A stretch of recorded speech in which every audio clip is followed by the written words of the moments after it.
नमस्कार मेरे प्यारे दोस्तों, मैं संजय कुमार इसके GKGS चैनल में आपको हार्दिक स्वागत करता हूं। आशा करता हूं कि आप सभी लोग बहुत अच्छे होंगे और आप लोग की पढ़ाई लिखाई बहुत अच्छे से चल रहे होंगे।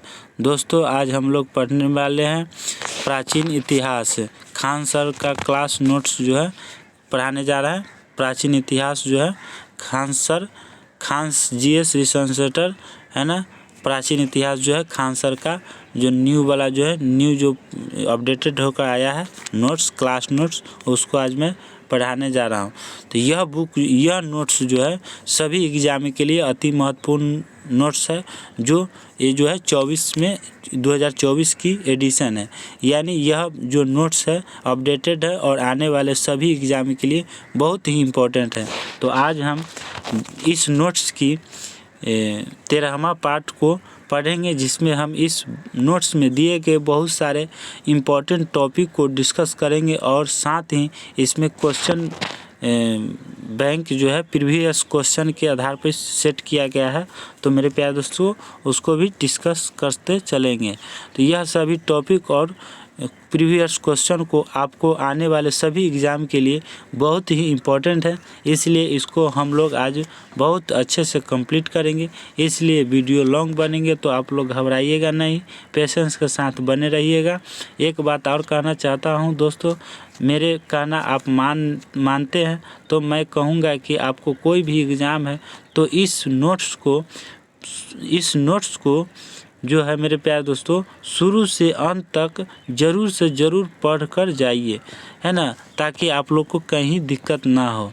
तो चलिए मेरे प्यारे दोस्तों, ज़्यादा बातें नहीं करते हुए अब डायरेक्ट क्लास पे क्वेश्चन पे चलते हैं।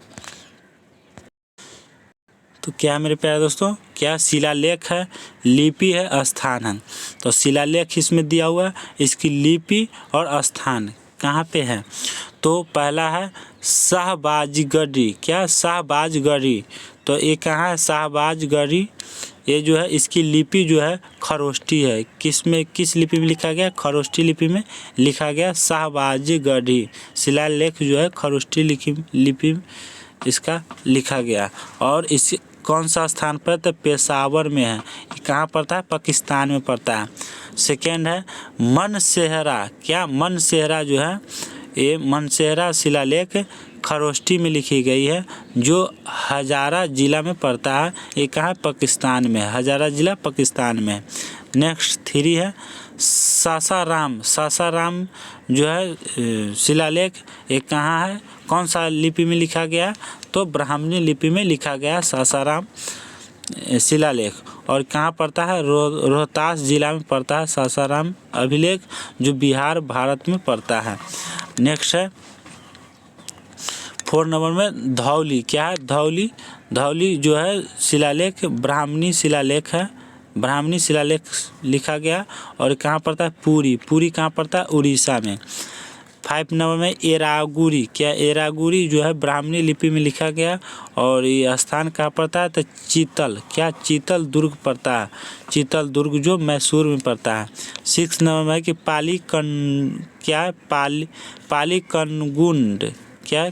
पाली कंगुंडू। पाली कंगुंडू ये जो है ब्राह्मणी क्या है लिपि में लिखा गया है, जो ये आवमिट कहाँ पड़ता है? आवमिट स्थान पर है। आवमिट कहाँ पड़ता है? कर्नाटक में है। 7 में है वैराट भाब्रू। ये इसका लिपि क्या है? ब्राह्मणी है और ये जो है जयपुर में पड़ता है, राजस्थान में पड़ता है। जयपुर कहाँ है? राजस्थान में है। Next question.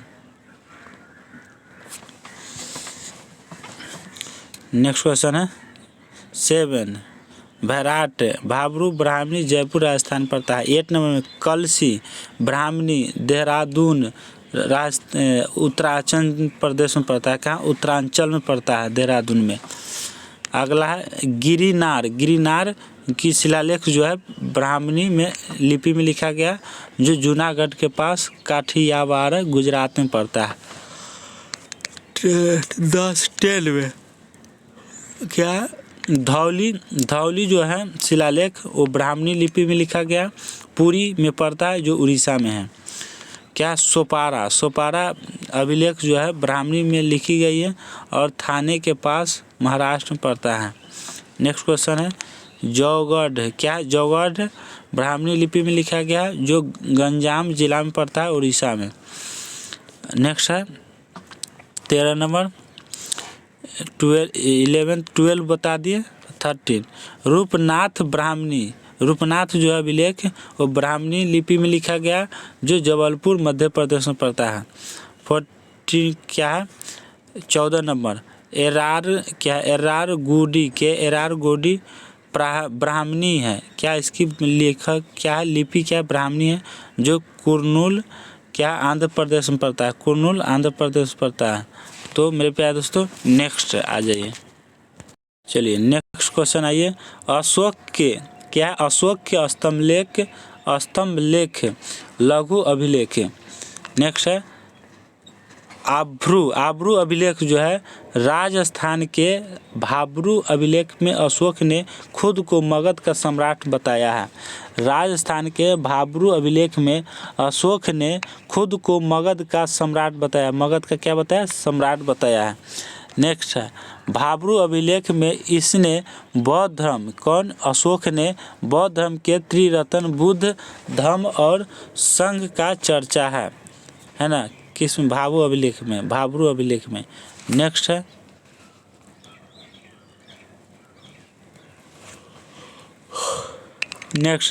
अशोक के 7 स्तंभ लेख लघु अभिलेख मिले हैं।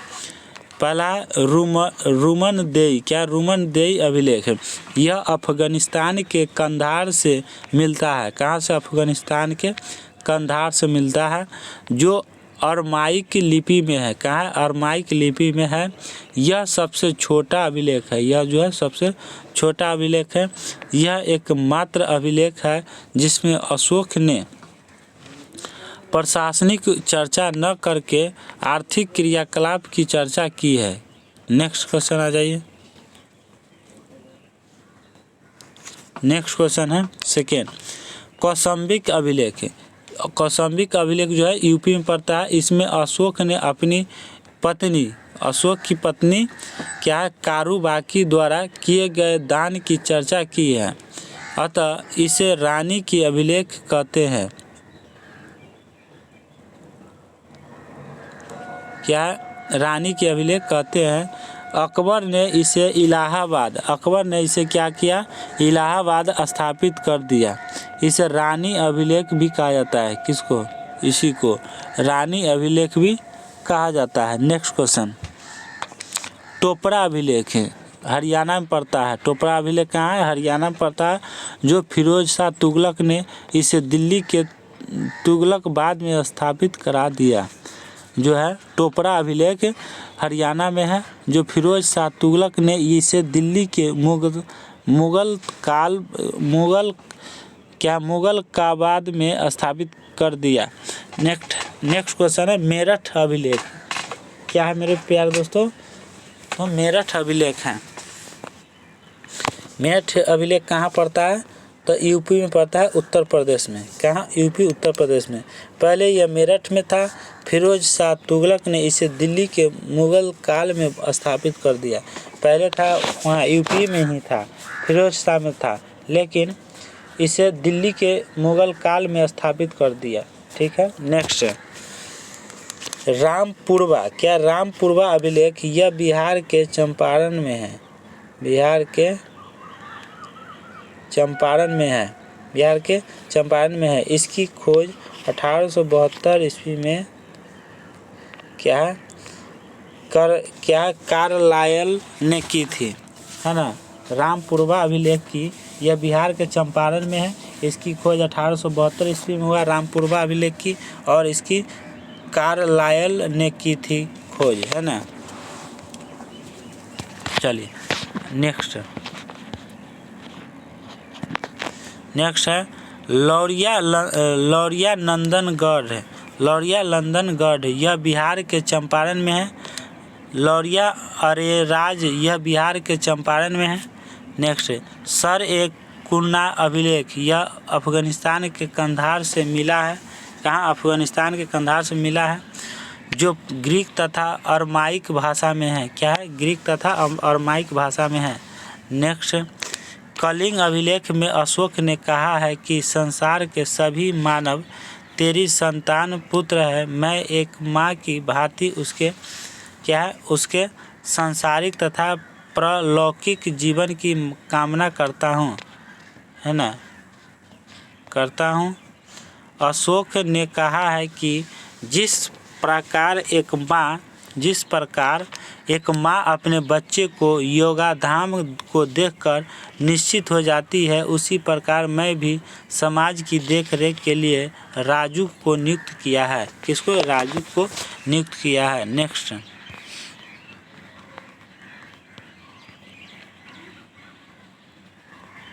आ जाइए। नेक्स्ट क्वेश्चन क्या है? नेक्स्ट है राजुक अच्छे व्यक्ति को पुरस्कृत कर सकते हैं और गलत व्यक्ति को दंडित कर सकते हैं। गलत को क्या कर सकते हैं? दंडित कर सकते हैं। नेक्स्ट क्वेश्चन है अशोक के गुहालेखों की संख्या 3 है। कितनी है? 3 है। जो बिहार में गया के निकट बराबर की पहाड़ी की गुफा में स्थित है। क्या है मेरे प्यारे दोस्तों? अशोक के गुहालेखों की संख्या 3 है, जो बिहार में गया के निकट बराबर की पहाड़ी की गुफा में स्थित है। यहाँ जो है 3 गुफाएं हैं। इसमें स्थित गुहालेखों में आजीविकों को दिए गए दान का उल्लेख मिलता है ना। अशोक को अभिलेख लिखने के लिए क्या हुआ? अभिलेख लिखने के लिए पत्थर का उपयोग किया। उत्तर प्रदेश के चुनार से मिला है। पत्थर का अभिलेख जो है उत्तर प्रदेश के चुनार से मिला है। नेक्स्ट क्वेश्चन अशोक की धम्म यात्रा कैसा रहा उसके बारे में है। नेक्स्ट अशोक ने लोगों को नैतिकता सिखाने के लिए जो निम्न नियम कानून की संहिता बनाई उसे ही धम्म कहते हैं। धम्म किसे कहते हैं? अशोक ने लोगों को नैतिकता सिखाने के लिए जो नियम कानून की संहिता बनाई उसे ही धम्म कहते हैं। अशोक का धम्म नियंत्रण पर आधारित था। नेक्स्ट है मेरे प्यारे दोस्तों। नेक्स्ट क्वेश्चन आ जाइए। अशोक की धम्म की परिभाषा राहुलोवाद सूत्र से ली गई है। अपने आप को नियंत्रित करना धम्म नीति का मूल सिद्धांत है। नेक्स्ट अशोक ने अपने दूसरे एवं सातवें स्तंभ लेख में धम्म के गुणों सत्यवादिता, पवित्रता, साधुता, मृदुता, दान, दया, कल्याण को बताया है। नेक्स्ट अशोक ने कहा है कि व्यक्ति अपने माता पिता की आज्ञा माने, व्यक्ति ब्राह्मण तथा भिक्षुओं का आदर करे।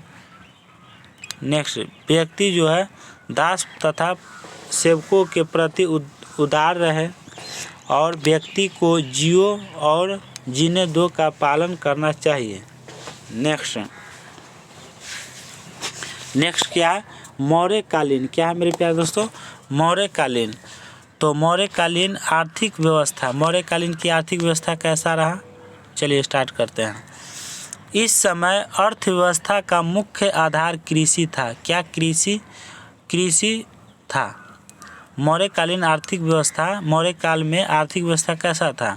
तो इस समय मौर्यकालीन समय अर्थव्यवस्था का मुख्य आधार क्या था? कृषि था। पशुपालन तथा कारखाना था। पशुपालन भी था और कारखाना भी था। शिक्षा का सबसे बड़ा केंद्र तक्षशिला था। कहाँ था? तक्षशिला। नेक्स्ट सरकारी भूमि को सीता भूमि कहा जाता था मौर्यकाल में। मौर्यकालीन में सरकारी भूमि को क्या कहा जाता? सीता भूमि कहा जाता था। निजी भूमि को भाग कहा जाता था। क्या? निजी मतलब अपना जो भूमि था, आपको अपना, तो उस भूमि को क्या कहा जाता? भाग कहा जाता था। भाग, ठीक है, निजी भूमि को। नेक्स्ट चलिए अगला है बिना वर्षा के अच्छी खेती को आदेव मात्रिक। बिना वर्षा के अच्छी खेती को आदेव मात्रिक कहा जाता है। क्या कहा जाता है? आदेव मात्रिक कहा जाता है। नेक्स्ट क्वेश्चन, इस समय भूमि का उत्पादन को 1/6 लौटिल्य के अनुसार कौटिल्य के अनुसार। इस समय भूमि का उत्पादन का 1/6 जो है कौटिल्य के अनुसार 1/4 मेगास्थनीज के अनुसार लिया जाता था। नेक्स्ट क्वेश्चन, बिक्री कर मूल्य का 10वां भाग होता था। बिक्री कर मूल्य का 10वां भाग क्या होता था? 10वां भाग होता था। नेक्स्ट क्वेश्चन, भूमि माप वाले कर, भूमि जो है माप वाले कर को रज्जु कहा जाता था। क्या कहा जाता मेरे प्यारे? रज्जु कहा जाता था। धार्मिक कर को बलि कहा जाता था। धार्मिक कर को बलि कहा जाता था। क्या? बलि। नेक्स्ट क्वेश्चन,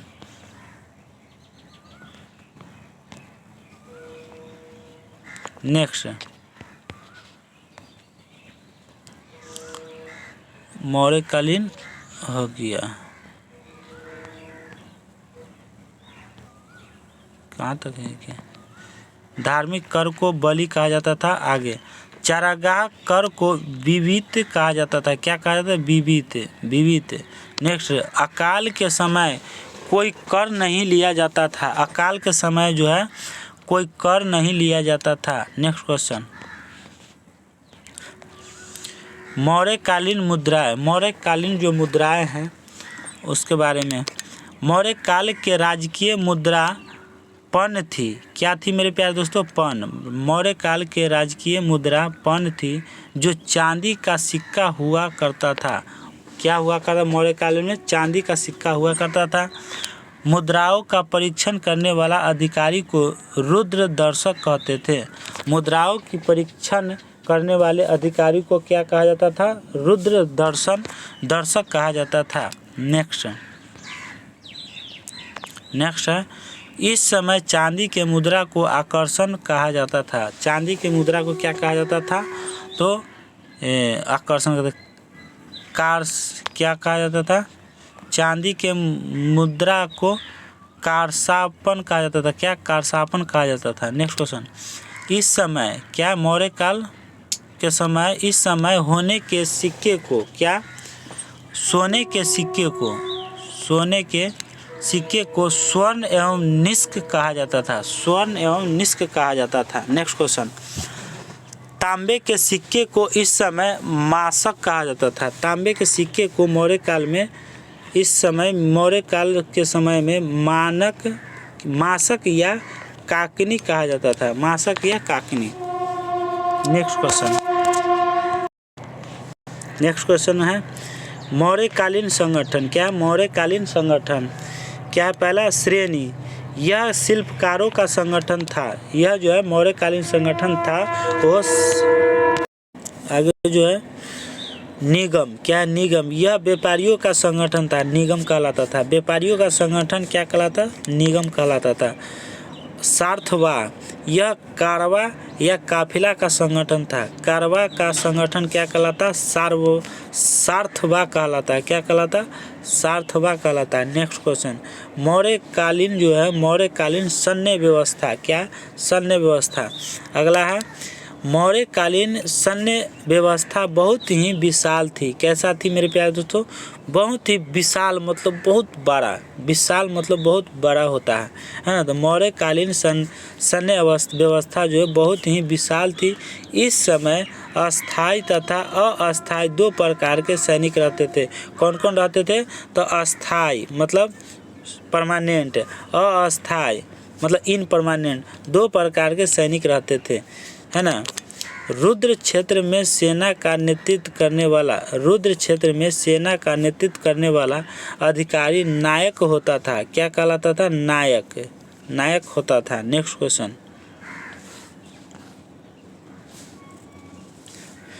क्वेश्चन है मौर्य काल की सेना जो है मौर्य काल के सेना नंदों से 3 गुनी थी। क्या?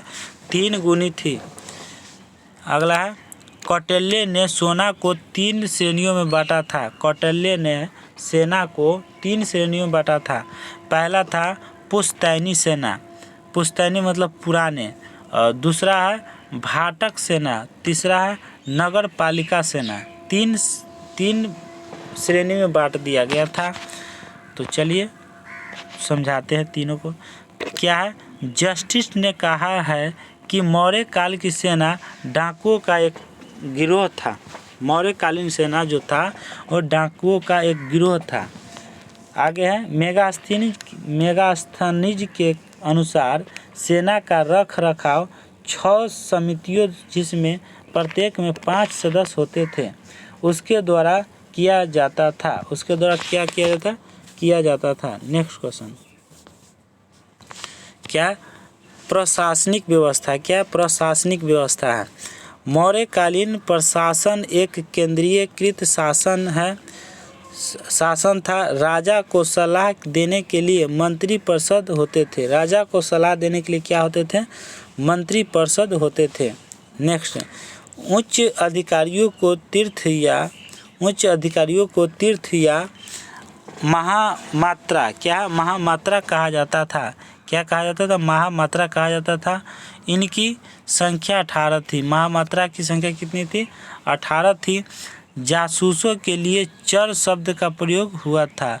क्या चर शब्द का प्रयोग हुआ था? नेक्स्ट क्वेश्चन, नेक्स्ट है अर्थशास्त्र में उल्लेखित शीर्षस्थ अधिकारी क्या है? अमात्य जब प्रधानमंत्री, अमात्य क्या है? प्रधानमंत्री थी। पुरोहित को क्या कहता है? धर्म एवं दान विभाग का प्रधान पुरोहित होता है। सेनापति को क्या कहता है? सैन्य विभाग का प्रधान सेनापति होता था। राजपुत्र युवराज कहलाता है। दवरिक राज दरबार या राजकीय द्वारा रक्षक को क्या कहते हैं? दवारिक कहा जाता है। अंतर्वर्धक क्या? अंतर्वर्धिक तो क्या? अंतर्वर्धिक अंतःपुर का अध्यक्ष कहलाता है अंतर्वर्धिक। नेक्स्ट क्वेश्चन 7 नंबर में है समाहर्ता। क्या? समाहर्ता आय का संग्रह करता है। संग्रह करता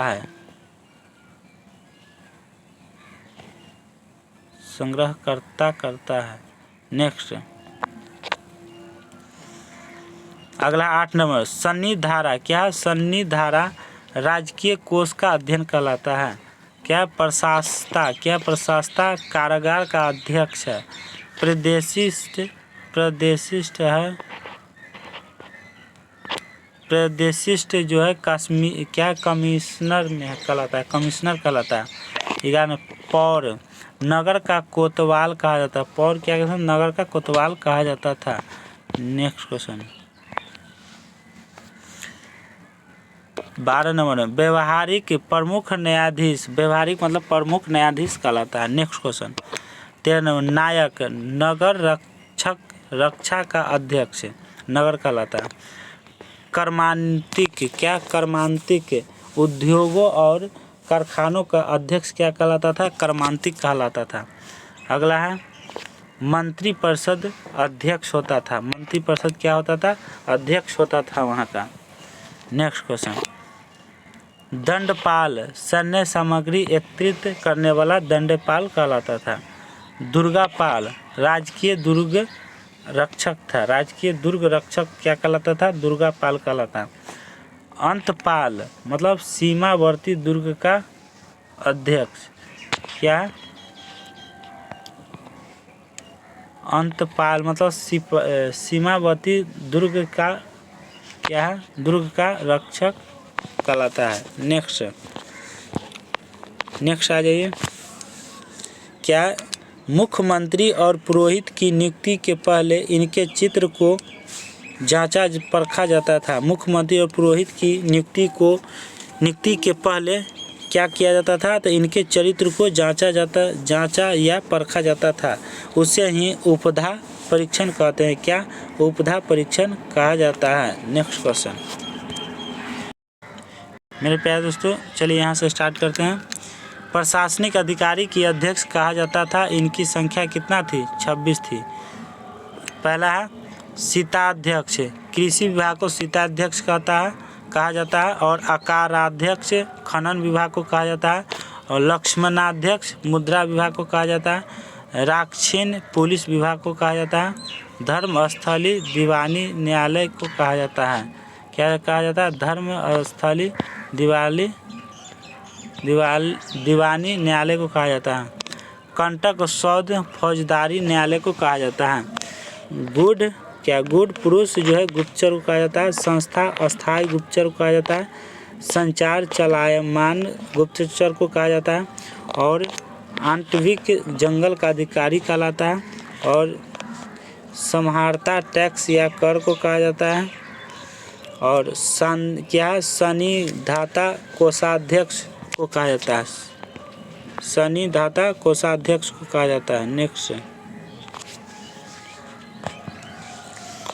मेगास्थनीज के अनुसार नगर का प्रशासन 30 सदस्यों का एक मंडल चलता था। यह मंडल 6 समितियों में विभक्त होता था। प्रत्येक समिति में 5 सदस्य थे। प्रत्येक समिति में कितने सदस्य थे? तो 5 सदस्य थे। 5 सदस्य होते थे। नेक्स्ट, न्याय व्यवस्था। क्या? न्याय व्यवस्था।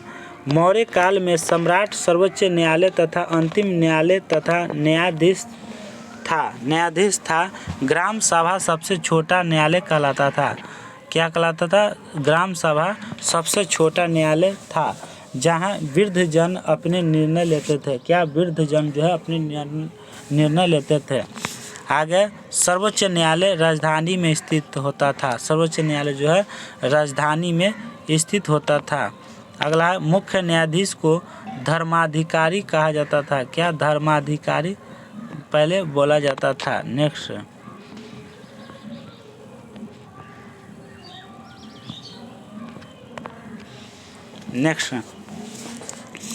अर्थशास्त्र के अनुसार राज्य में 2 प्रकार के न्यायालय होते हैं।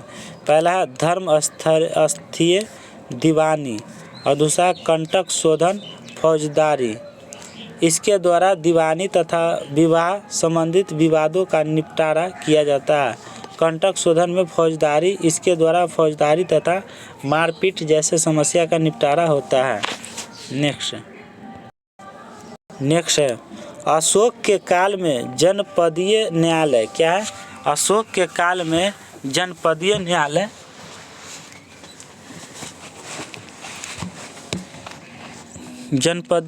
न्यायालय के न्यायाधीशों को राजुक कहा जाता था। क्या? राजुक कहा जाता था। नेक्स्ट, गुप्तचर व्यवस्था। मौर्य काल में गुप्तचर से संबंधित महामात्याचार कहा जाता है। क्या? महामात्याचार कहा जाता है। नेक्स्ट, अर्थशास्त्र में गुप्तचरों को गूढ़ पुरुष तथा इसके प्रमुख अधिकारी के सर्प माते कहा जाता था। अर्थशास्त्र में गुप्तचरों को गूढ़ पुरुष तथा इसके प्रमुख अधिकारी के सर्प माते कहा जाता था। नेक्स्ट,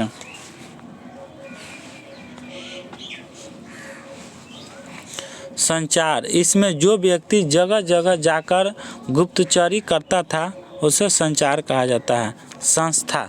एक जगह संगठित होकर गुप्तचरी करना संस्था कहलाता है। गुप्तचर के अलावा शांति व्यवस्था बनाए रखने तथा अपराधों की रोकथाम के लिए पुलिस भी थी, जिसे अर्थशास्त्र में आरक्षित कहा गया था। नेक्स्ट,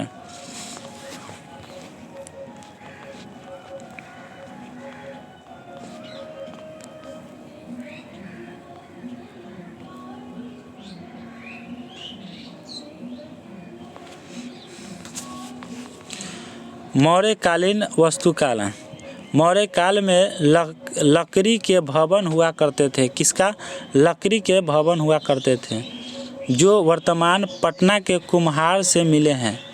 वर्तमान पटना के कुम्हार से मिले हैं। मौर्य काल में पत्थर के कुशल कारीगर होते थे अशोक ने मध्य प्रदेश में सांची का स्तूप बनवाया था। अशोक ने मध्य प्रदेश में सांची का स्तूप बनवाया था। क्या चीज़? सांची का, जो सबसे बड़ा स्तूप था, सबसे बड़ा स्तूप था। नेक्स्ट, अशोक ने उत्तर प्रदेश के सारनाथ में अशोक स्तंभ बनवाया था। अशोक ने उत्तर प्रदेश के सारनाथ में अशोक स्तंभ बनवाया था, जिस पर 4 पत्थर के शेरों को एक ही जगह रखा, जो अहिंसा का सूचक है। यही भारत का राष्ट्रीय चिन्ह भी है। नेक्स्ट क्वेश्चन है, मौर्य काल में पत्थर की बनी सबसे महत्वपूर्ण कलाकृति पटना के दीदारगंज, कहाँ? पटना के दीदारगंज से मिला है। मौर्य काल में पत्थर की बनी सबसे महत्वपूर्ण कलाकृति पटना के दीदारगंज से मिला है। यक्ष एवं यक्षिणी की मूर्ति किसका मिला है? यक्ष एवं यक्षिणी की मूर्ति मिला है पटना से। ठीक है। नेक्स्ट क्वेश्चन, अशोक के अभिलेख विभिन्न क्षेत्रों से मिले हैं, किंतु पाटलिपुत्र से एक भी अभिलेख नहीं मिला है। अभी तक पाटलिपुत्रा से जो है एक भी अभिलेख नहीं मिला है। नेक्स्ट क्वेश्चन, स्तूप की संरचना। स्तूप एक अर्धवृत्ताकार संरचना जिसे अंड कहा जाता है। अंड के ऊपर एक छज्जे जैसे संरचना होती है, जिसे हार्मिक कहते हैं। हार्मिक से एक क्या है? मस्तूल निकलता है। हार्मिक से क्या निकलता है? मस्तूल निकलता है था, जिसे यष्टि कहते हैं। यष्टि पर 3 छतरियाँ लगी होती थी। उपरोक्त संरचना के चारों तरफ घूमने के लिए प्रदक्षिणी क्या? प्रदक्षिणापथ होता था। प्रदक्षिणापथ होता था। इस संपूर्ण संरचना के चारों ओर एक वेदिका होती थी, जहां तोरण द्वार, प्रवेश द्वार बनाया जाता था। नेक्स्ट है, स्तूप के विभिन्न अंगों का अर्थ। तोरण द्वार, स्तूप के चारों ओर प्रवेश द्वार बने होते थे, जो चारों दिशाओं में बुद्ध के संदेशों से फैलने का प्रतीक क्या कहलाता है? तोरण द्वार कहलाता है। वेदिका, स्तूप के चारों तरफ एक घोड़ा घेरा बनाया जाता था, जिसे वेदिका क्या? रेलिंग कहा जाता था, जो पत्थरों के विभिन्न स्तरों पिटकाओं का बना होता था। यह पवित्र भूमि का क्या? प्रतीक है, जो पवित्र स्थलों को क्या करता है? सामान्य दुनिया से अलग करती है। सामान्य दुनिया से अलग करती है। नेक्स्ट क्वेश्चन, नेक्स्ट है 3 में, अंड शांति का प्रतीक क्या कहलाता है? अंड कहलाता है। हार्मिका देवताओं के घर अथवा पवित्र का प्रतीक है। हार्मिका। नेक्स्ट, छत्र बुद्ध के विचारों या भिक्षाओं का प्रतीक है, जैसे श्रद्धा, सम्मान एवं उदारता। ये क्या कहलाता है? छत्र कहलाता है। नेक्स्ट,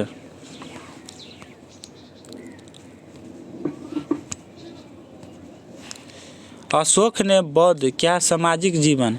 अशोक ने बौद्ध धर्म को अपना लिया, किंतु यह दूसरे धर्मों का भी आदर करता था। हिंदू धर्म त्यागने के बाद भी अशोक ने अपने नाम में देव नाम प्रियदर्शी जोड़ा, जो संस्कृत भाषा का है। नेक्स्ट, अशोक ने 11वें शिलालेख में आदेश दिया है कि ब्राह्मणों को कोई नहीं सताए। ब्राह्मणों को क्या है? कोई नहीं सताए। कौन सा अभिलेख है? अशोक 11 है।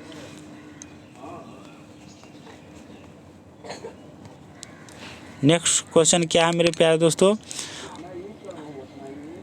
अशोक ने आजीवक संप्रदाय के भक्तों को गया के 4 गुफा दे दिए। क्या दिए मेरे प्यारे दोस्तों? अशोक ने आजीवक संप्रदाय के भक्तों को गया की 4 गुफाएं दे दिया। 4 गुफाएं ने दे दिया अशोक ने। नेक्स्ट, अशोक ने पशु बलि पर पूर्णतः प्रतिबंध लगा दिया। यज्ञ तथा कर्मकांड पर रोक लगा दिया, जिस कारण ब्राह्मणों की आय में बहुत कमी आ गई। जिस कारण क्या हो गया, ब्राह्मणों की आय में क्या हो गया, बहुत कमी आ गई। तो मेरे प्यारे दोस्तों आगे हैं, मौर्य काल में दास का प्रचलन था। मौर्य काल में दास का प्रचलन था। इस समय स्त्रियों की स्थिति अच्छी थी, स्त्रियां पुनर्विवाह कर सकती थी। इस समय जो है क्या करती, स्त्रियां जो है पुनर्विवाह कर सकती थी। इस समय जो विधवा स्वतंत्र रूप से जीवित यापन करती थी उसे छंदवासिनी कहा जाता था। क्या, छंदवासिनी कहा जाता था। नेक्स्ट, स्वतंत्र रूप से वेश्यावृत्ति करने वाली महिला रूपजीवी कहलाती थी। नेक्स्ट क्वेश्चन थी, इनके कार्यों का देख रेख गणिकाध्यक्ष करते हैं। कौन करते हैं, गणिका अध्यक्ष करते हैं। नेक्स्ट क्वेश्चन क्या है मेरे प्यारे दोस्तों, अगला, इस समय तलाक को मोक्ष कहा जाता था। इस समय जब तलाक देता था तो मोक्ष कहा जाता है। तलाक को क्या कहता है, मोक्ष।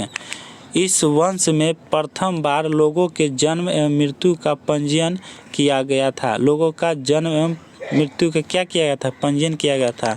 इस काल का सर्वश्रेष्ठ नमूना स्तंभ था। क्या था, स्तंभ था। नेक्स्ट, इस काल में पाटलिपुत्र नगर को विश्व के नगरों की रानी कहा गया था, है ना। इस काल में पाटलिपुत्र नगर को विश्व का नगरों की रानी कहा जाता है, विश्व का नगरों की रानी कहा जाता था। नेक्स्ट क्वेश्चन, इस समय जो है महल मुख्यतः लकड़ी का बना हुआ करता था, लकड़ी का बना हुआ था, लकड़ी का, ठीक है। इस काल में एग्रोनोमाई सड़क निर्माण अधिकारी को कहा जाता था। परिशिष्ट पर्वन जैन ग्रंथ में चंद्रगुप्त मौर्य के जैन धर्म अपनाने का वर्णन मिला है। परिशिष्ट पर्वन जैन ग्रंथ में चंद्रगुप्त मौर्य के जैन धर्म अपनाने का वर्णन मिला है, जैन धर्म अपनाने का वर्णन मिला है। इस काल का राजकोषीय वर्ष आषाढ़ में आरंभ हुआ। कहाँ, आषाढ़ में आरंभ हुआ। तो मेरे प्यारे दोस्तों आज का क्लास यहीं तक रहने देते हैं और कल के लिए प्रशासनिक ढांचा से स्टार्ट करेंगे। प्रशासनिक ढांचा कल यहाँ से स्टार्ट करेंगे। तो मेरे प्यारे दोस्तों आज का क्लास यहीं तक, तो चलते हैं। और मेरे प्यारे दोस्तों जाते जाते आपको कहना चाहता हूं कि अगर आप इस चैनल पर नए हैं और अभी तक चैनल को सब्सक्राइब नहीं किए हैं तो प्लीज़ दोस्तों इस चैनल को सब्सक्राइब करके बेल आइकन घंटे को दबा के ऑल कर दीजिए ताकि आपके पास पर डे नोटिफिकेशन पहुंच सके। तो मेरे प्यारे दोस्तों आप लोगों को कैसा लगा एक कमेंट बॉक्स में कमेंट करके बतलाइए कि कैसा लगा आप लोगों को। चलते हैं, जय हिंद, जय भारत।